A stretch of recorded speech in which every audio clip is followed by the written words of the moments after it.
Première règle générale qu'on peut aborder dans le chapitre du commerce est la suivante. Toute transaction est tolérée jusqu'à preuve du contraire.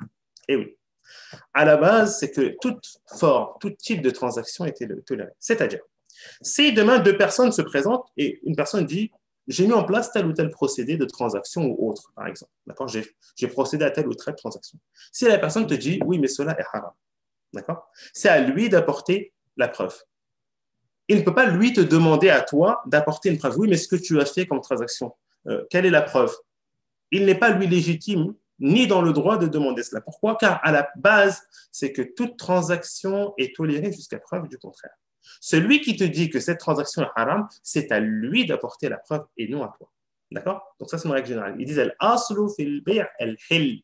À la base, dans les transactions, c'est que c'est toléré. Allah Azza wa Jalla a dit wa ahalla Allahu al-bay'. Et Allah Azza wa Jalla a rendu le commerce, la vente licite sous toutes ses formes. À la base. Sauf preuve du contraire. Attention, je ne suis pas en train de vous dire que tout est toléré. Hein. La règle générale est que tout est toléré jusqu'à preuve du contraire, c'est-à-dire jusqu'à ce que la religion interdise cela. D'accord? Donc ça, c'est un premier. Ensuite, parmi les transactions interdites, et là, on a numéro 1, donc on ne peut pas passer à côté de cette transaction, à côté de ce point. On ne peut pas aborder ce point rapidement sans pour autant prendre le temps et le soin d'exposer cela clairement, car aujourd'hui, c'est un sujet qui ressort, qui est d'actualité, qui revient souvent, qui est présent quasiment dans toutes les transactions. Vous avez deviné, c'est ar-riba, l'usure. Premier point que nous allons aborder concernant ces règles générales. Bien sûr, toute transaction qui comporte ar-riba est interdite. Toute transaction, alors quand je dis tout, vous pouvez l'écrire en capital, en majuscule, en ce que vous voulez. Toute transaction, sans aucune exception, qui contient du riba est interdite. Toute transaction. Alors, on va parler un petit peu sur le riba, et pour cela, je vous invite on va faire ensemble, j'ai aussi mon mushaf, à ouvrir Surat Baqara. Très important, on va prendre le temps, le soin de verset 275. Allez, je vous laisse 30 secondes pour vous préparer parce que c'est important. Hein? Surat al-Baqara, donc c'est la surat numéro 2, verset 275. Allah Azza wa Jal a traité dans une page entière, mes chers frères et sœurs, et c'est rare. Et c'est pour cela que l'imam Malik, rahimahullah, a dit, j'ai regardé dans le Coran et je n'ai rien trouvé de plus grave que al-riba, que l'usure. Pourquoi? Ben, tout simplement, quand on va lire ensemble et qu'on va s'arrêter sur certains passages et prendre le temps de méditer, eh bien, vous allez voir que ce n'est pas un sujet à prendre à la légère. Que ce n'est pas un sujet d'une discussion autour d'un repas et que le lendemain, je vais à la banque et je prends un crédit pour acheter une maison. Non, non, non, ce n'est pas aussi simple que ça. Ne pense pas que c'est simple que ça. Oui, c'est vrai que c'est un sujet d'actualité. Oui, c'est vrai que beaucoup ont parlé. Oui, c'est vrai que certains ont toléré. Mais, la yaghurrannak, comme on dit, ne sois pas ébloui par ce qui est dit en soi, surtout lorsque tu es face à ces textes. Face à ces textes. Allah Azza wa Jalla dit الذين يأكلون الربا لا يقومون إلا كما يقوم الذي يتخبطه الشيطان من المس. Ceux qui consomment le riba, l'intérêt usuaire, ne se tiendront le jour du jugement, le jour de la résurrection où les gens sortiront de leur tombe. Eh bien, cette personne, comment elle sortira? Dans quel état? لا يقومون إلا كما يقوم الذي يتخبطه الشيطان من المس. Comme se tient celui qui est touché par shaitan, comme s'il était pris de folie. Hein? Il est là à aller de gauche à droite, comme s'il était pris de folie.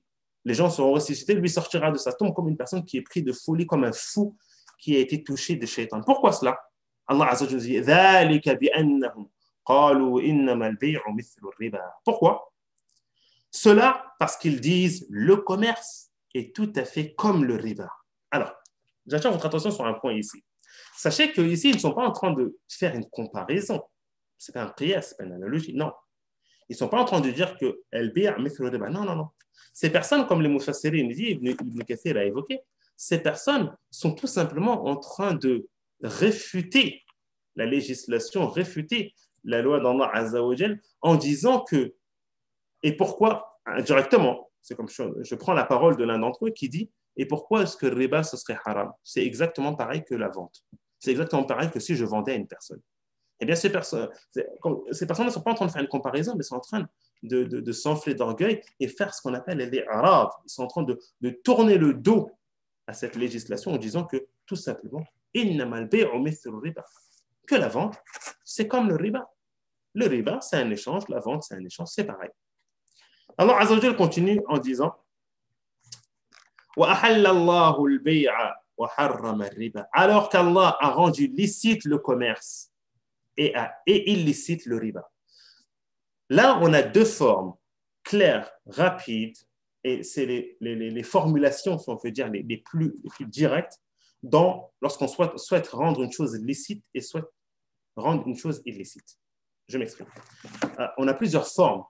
Pour comprendre que cette chose-là est licite, islamiquement parlant, on a plusieurs formes, on a plusieurs formulations, si on peut dire.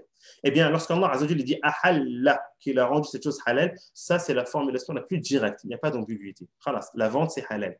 Si demain, une personne vient et dit que la vente, c'est interdit de faire du commerce, eh bien, accrochez-vous bien si vous êtes assis, cette personne, elle sort de l'islam. Pourquoi? Pourquoi est-ce qu'elle sort de l'islam? Parce que j'ai envie de faire sortir les gens de l'islam? Non. Parce qu'elle a contredit une parole claire d'Allah Azza wa Jalla dans le Coran. Allah a dit wa ahalla Allahu al-bay'. Allah Azza wa Jalla a rendu halal le commerce. Si une personne demain vient et dit non, le commerce c'est haram, on dit à cette personne-là tu es sorti de l'islam. Car tu as réfuté une chose claire dans le présent dans le Coran.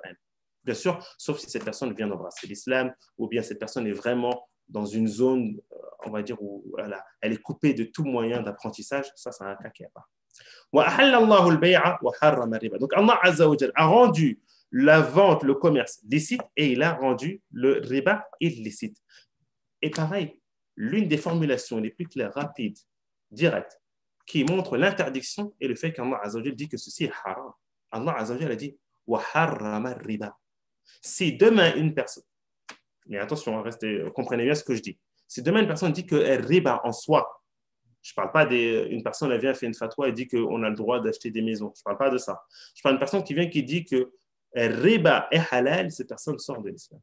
D'accord? Ceux qui font la fatwa, qui disent qu'on va venir, on va aborder ce sujet, parce que c'est un sujet d'actualité. Ceux qui disent qu'on a le droit d'acheter une maison avec un crédit bancaire, ces personnes ne disent pas qu'on a le droit de faire riba en soi. Attention, hein, il ne faut pas déformer leurs paroles, il faut être juste. Hein. Non.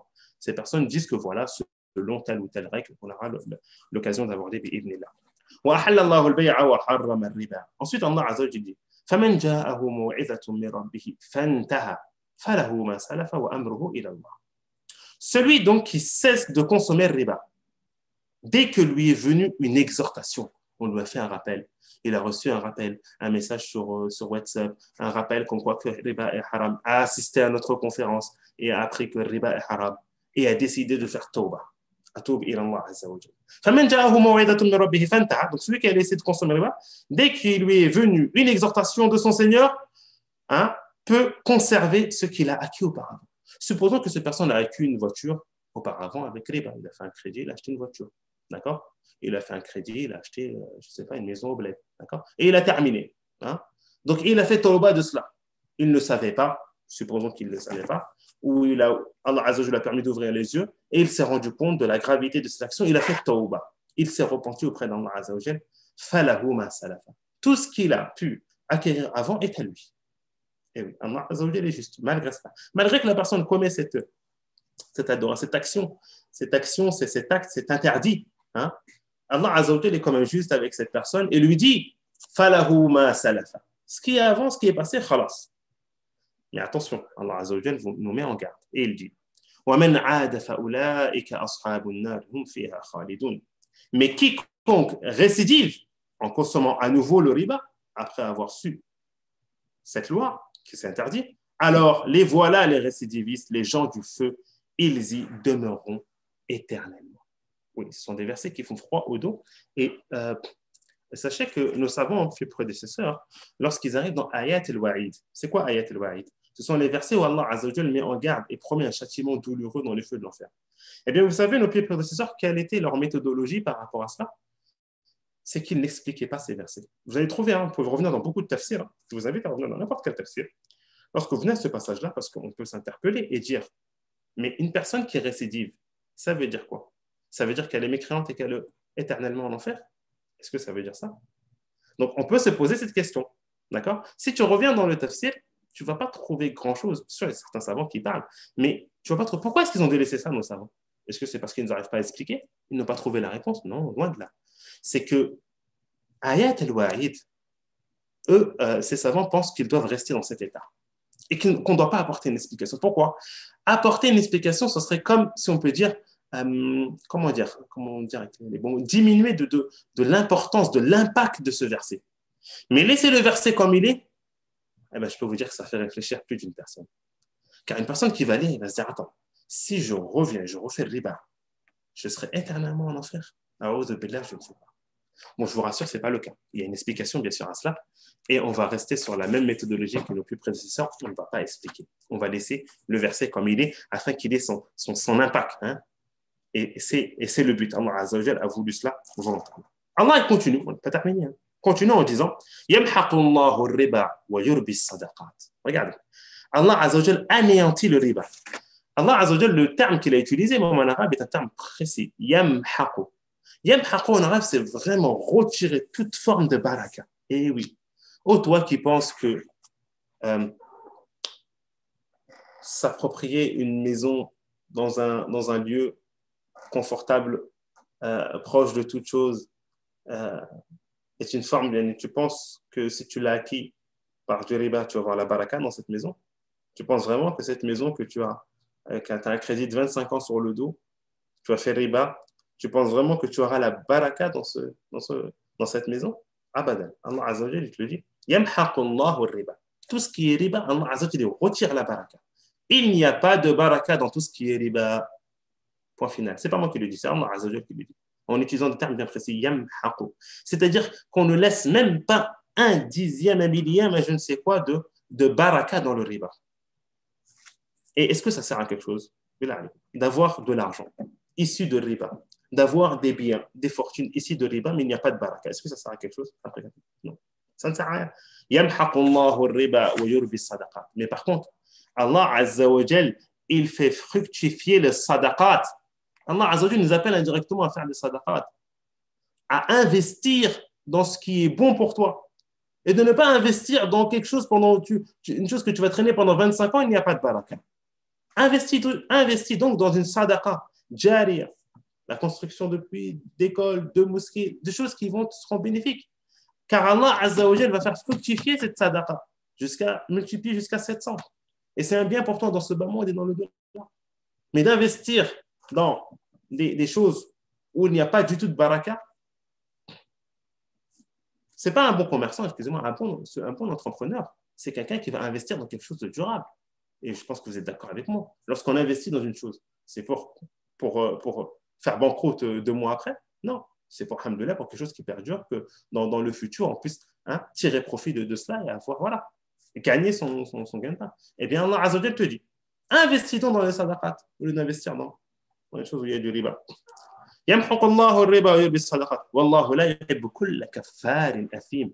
Encore un deuxième verset qui est clôturé par des paroles qui sont lourdes. Et Allah Azza wa Jal n'aime pas tout mécréant pécheur. Et voilà. Est-ce que ça veut dire celui qui fait riba est mécréant? Moi, je vous rassure. Mais on ne va pas s'arrêter longtemps. Certains disent ici, comme Ibn Kathir, disent ici que, en fait, la personne qui fait riba, indirectement, qu'est-ce qu'elle a fait? C'est comme si elle ne remerciait pas Allah Azza wa Jal. C'est comme si elle était ingrat envers Allah.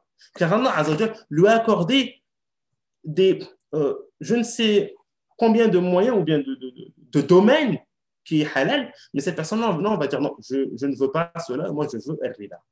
Moi je veux le riba, je veux l'interdit. Et je délaisse tout cela. Mais cette personne, elle est ingrat. Elle est ingrat envers Allah Azza wa Jal. Allah Azza wa Jal t'a accordé plusieurs domaines où tu as la possibilité de gagner ta vie, d'avoir un revenu, de quoi vivre, sans tomber dans le riba. Pourquoi est-ce que tu vas chercher le riba? D'accord? Allah Azza wa Jal dit إن الذين آمنوا وعملوا الصالحات وأقاموا الصلاة وآتوا الزكاة لهم أجرهم عند ربهم ولا خوف عليهم ولا هم يحزنون. Ensuite, Allah Azza wa Jal, et ça c'est la particularité du Coran. Le Coran, c'est ce qu'on appelle le mathani. Mathani. Pourquoi mathani? Mathani en arabe, c'est qu'Allah Azza wa Jal souvent évoque un cas, évoque par exemple le cas des gens du paradis, ensuite il évoque les gens de l'enfer. Il va évoquer les gens de l'enfer, ensuite il évoque les gens du paradis. Il va évoquer les croyants, il évoque ensuite les mécréants. Il évoque les mécréants, ensuite il évoque les croyants. Il évoque les pervers, il évoque les croyants, les personnes plus, et ainsi de suite. Souvent on trouve ça, cette opposition, ou bien dans le Coran, ce qu'on appelle mathani. Le Coran a été décrit comme quoi il est mathani. Et alors Allah Azza wa Jal, il hein, on a un changement de sujet. Allah Azza wa Jal évoque, hein, les croyants. Certes, ceux qui ont cru et ont fait de bonnes œuvres. Et oui, parce que les deux vont ensemble, la croyance et les bonnes œuvres. Ça ne suffit pas que tu te revendiques musulman et tu ne fais pas d'œuvre à côté, que tu ne pries pas. Je suis musulman non pratiquant. Ça n'existe pas, ça. Enfin, ça n'existe pour celui qui souhaite, qu'il veut que ça existe. Mais islamiquement parlant, ça n'existe pas. Musulman non pratiquant, ça n'a pas de sens. Al-Iman, la croyance va avec les actions. Et Allah Azza wa Jalla le dit dans ce verset-là. Certes, ceux qui ont cru et ont fait des bonnes œuvres. Inna alladhina amanu wa amilu s-salihat wa aqamu s-salah. Bien sûr, la prière, très important. Wa atawu z-zakat, s'acquitter de la zakat, auront leur récompense auprès de leur Seigneur. Lahum ajruhum inda rabbihim. Quelle est cette récompense? Jannatu adnin tajri min tahtiha al-anhar. Le paradis éternel. La vision d'Allah Azza wa Jalla. Et quelle belle récompense. En plus de cela, pas de crainte pour eux, et ils ne recevront point infligé. Pas de crainte pour eux, c'est-à-dire pas de crainte pour ce qu'ils vont découvrir par la suite, ce qui leur attend. Ils n'ont pas peur. Et ils ne seront pas affligés, tristes de ce qu'ils auront délaissé.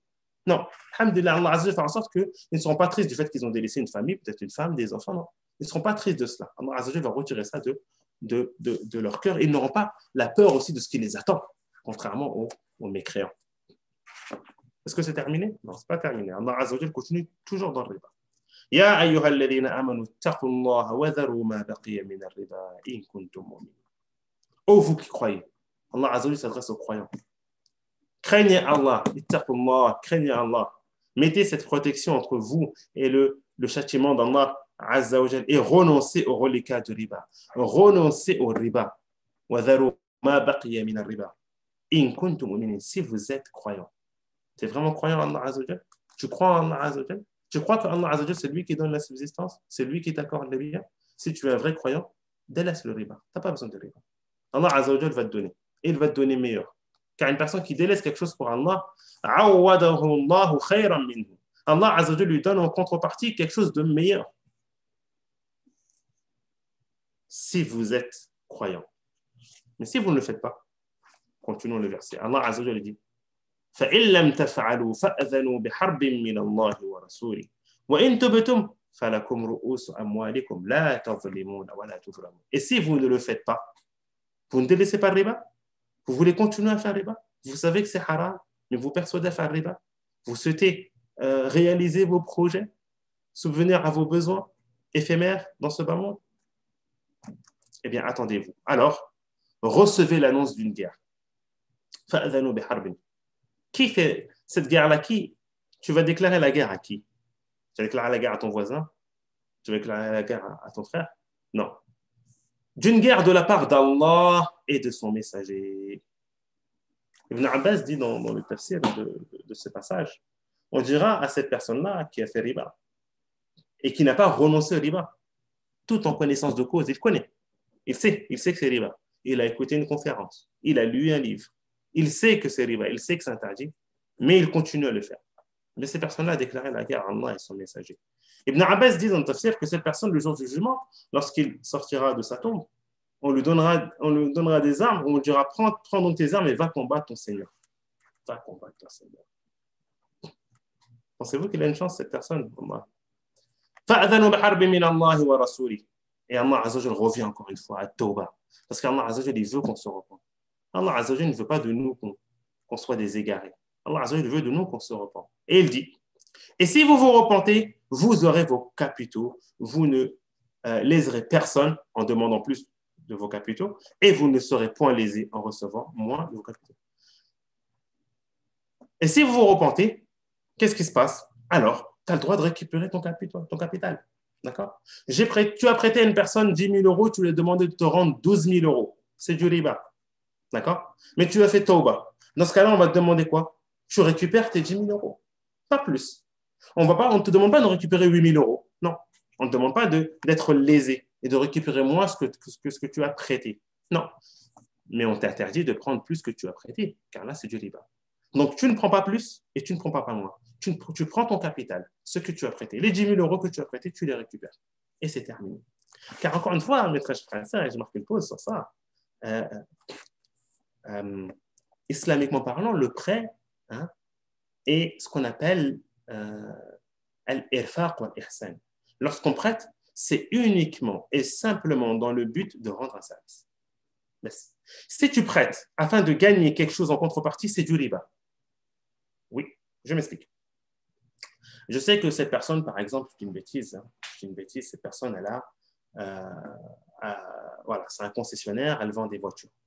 Et je sais que cette personne, elle vient me demander de l'argent. Je sais que si je lui prête, eh bien, demain, si je viens à acheter une voiture, et ça tombe bien parce que je dois remplacer ma vieille voiture, donc je vais lui prêter et dans un mois, je vais aller le voir pour acheter une nouvelle voiture. Et je sais qu'il va faire une remise de 50% parce que je lui ai prêté. Donc toi, tu lui as prêté dans le but de lui rendre service? Non, dans le but d'avoir un gain. Et c'est quoi ce gain? C'est que dans un mois, quand tu devras changer ta pauvre 205 et que tu vas aller voir ce concessionnaire, tu sais qu'il va te faire une réduction. C'est du riba. Tu es tombé dans le riba. Pourquoi? Car les savants disent tout prêt, hein, qui est dans le but de tirer profit est du riba. Ce profit, ce n'est pas forcément de l'argent. Tout prêt, tu prêtes dans le but de tirer un profit de ce prêt, c'est du riba. C'est du riba. Toute forme de profit, c'est du riba. Pourquoi? Car le prêt, mes très chers frères et sœurs, et ça, il faut impérativement vous le retenir. Lorsqu'on prête de l'argent, c'est uniquement et seulement min bab al-ihsan, de rendre service à la personne, de gagner des hasanat auprès d'Allah Azza wa Jal. C'est tout. Le prêt, je parle du prêt. D'accord? Le prêt d'argent. Quand tu prêtes de l'argent, ce n'est pas pour autre chose. Allah Azza wa Jal dit dans le verset qui suit, on termine, hein? Voilà, le temps il avance très vite. وإن كانوا ذو عسرة فنظرة إلى ميسرة وأن تصدقوا خير لكم إن كنتم تعلمون. Allah Azza wa Jal expose le cas d'une personne, quand tu as prêté une personne qui est dans la galère et qui n'arrive pas à rembourser. Allah dit au débiteur qui est dans la gêne, accorder un sursis jusqu'à ce qu'il soit dans l'aisance. Si la personne est dans la gêne, pourquoi est-ce que tu vas le rajouter? Car en principe, avant le riba, c'était quoi? Il prêtait de l'argent à une personne. Lorsque c'est le moment de rembourser, ben, la personne n'a pas de quoi rembourser. Eh bien, la personne dit quoi? Eh bien, c'est pas grave. Je t'accorde 2 mois de sursis, mais tu rajoutes 1 000 euros. C'est ce qu'il faisait avant. Donc, la personne, elle est déjà dans la galère. Toi, tu fais quoi? Tu profites de sa situation, qu'il est pauvre, pour le rajouter encore de la galère et l'appauvrir encore plus. L'islam est contre, l'islam est contre tout cela, tout simplement. Non, contre que tu profites de la situation d'une personne qui est pauvre pour t'enrichir. Tu es riche, tu veux t'enrichir sur le dos des pauvres. Non, en aucun cas. Tu souhaites faire quelque chose de bien? Accorde-lui un délai, accorde-lui un sursis. Il ne peut pas rembourser tout de suite. C'est la crise, c'est le Covid et beaucoup de gens sont touchés par la crise. Il n'a pas de quoi rembourser maintenant. Accorde-lui un sursis, accorde-lui 6 mois, 1 an, jusqu'à ce qu'il trouve une situation stable et qu'il puisse te rembourser. Allah dit quoi à la fin du verset? Hein? Mais il est mieux pour vous de faire remise de la dette par charité si vous le savez. Mais si tu sais que cette personne est dans la gêne et tu dis, tu sais quoi, Harry, je te laisse cet argent-là, sadaqa pour toi. Hein, je sais que tu es dans les difficultés, c'est le Covid, tu n'as peut-être pas les moyens, tu vas peut-être mettre du temps à me rembourser, sadaqa. Regarde ce qu'Allah Azza wa Jalla dit. Il dit ceci est meilleur pour vous si vous saviez, si vous saviez. Cela montre qu'il y a une récompense qui est énorme qui attend cette personne qui fait cet acte, qui est un acte en soi, qui est un acte important, parce que de se séparer d'une partie de l'argent, une partie d'une chose que tous les enfants d'Adam aiment, ce n'est pas quelque chose de facile. Et on termine ce verset par, selon certains savants, disent que c'est le dernier verset qui a été révélé dans le Coran. Certains savants disent que le dernier verset révélé dans le Coran est ce verset-là, et c'est un verset qui fait froid dans le dos, mes très chers frères et sœurs, et vous devez méditer sur ce verset. وَاتَّقُوا يَوْمًا تُرْجَعُونَ فِيهِ إِلَى اللَّهِ ثُمَّ تُوَفَّى كُلُّ نَفْسٍ مَا كَسَبَتْ وَهُمْ لَا يُظْلَمُونَ. Et craignez, mes très chers frères et sœurs, craignez aux vous qui sont lancés dans le riba, craignez aux vous qui sont injustes, craignez aux vous qui commettent cette injustice. Craignez ce jour-là où vous serez ramenés vers Allah. On sera tous ramenés vers Allah. On sera tous devant Allah. On aura tous des comptes à rendre. Et qu'est-ce qui se passera? Alors, chaque âme sera pleinement rétribuée de ce qu'elle aura acquis. Et ils ne seront point lésés. Tu as fait des bonnes actions? Ne t'inquiète pas. Allah Azza wa Jal va te rétribuer de ça. Tu as fait des mauvaises actions? Eh bien, tu auras aussi des comptes à rendre auprès d'Allah Azza wa Jal. Sache que ce jour-là, tu ne peux pas, tu ne peux pas te sauver de ce jour. Voici, on vient d'aborder ayat al-riba, les versets de al-riba. Vous avez vu comment Allah a détaillé cela dans le Coran, et nous, on l'a pris vraiment comment dire, de manière rapide. Hein, de manière rapide. Al-riba, bon, l'usure, à savoir que le riba se divise en plusieurs parties. On a l'usure dans le prêt, hein, ce qui est connu, je te prête 1000 euros à condition que tu me rendes 1500 euros. D'accord? Ça, c'est le riba. On connaît cette forme de riba. On a aussi une forme de riba qui est le riba qui est présent dans la vente. D'accord? Dans la vente, à quel moment? Eh bien, c'est dans la vente, mais sous une forme de prêt, c'est lorsqu'on ajoute des pénalités. Hein. Ajouter des pénalités, c'est une forme de riba. C'est pour ça que c'est aussi interdit. D'accord? Donc, la forme de riba qu'on connaît, qui est la forme du prêt, je te prête 1000 euros, tu me rembourses 1500 euros. Bien sûr, il y a d'autres formes de riba. Bon, on ne va pas aborder en détail, on n'a pas le temps d'aborder en détail, mais qui se fait aussi au niveau de l'échange. D'accord? Si j'échange de l'argent, si j'échange par exemple bon, on va prendre ça, j'échange des euros contre des dollars, par exemple. Hein. Je me dois de faire en sorte que cela se passe de main à main. D'accord? Si je te donne 100 euros et je te dis apporte-moi les 100 dollars dans 1 heure, dans 10 minutes, ceci est du riba. On n'a pas le droit. Tu n'as pas le droit de dire à une personne, tiens, je te remets 100 euros et tu me remets par exemple 100 dollars parce que là c'est un échange, dans 1 heure ou après. Non, on tombe dans le riba. Et ce cas est valable aussi pour quelques denrées évoquées dans le hadith de Ubad ibn Samit, mais on ne peut pas trop aborder en détail ce prêt.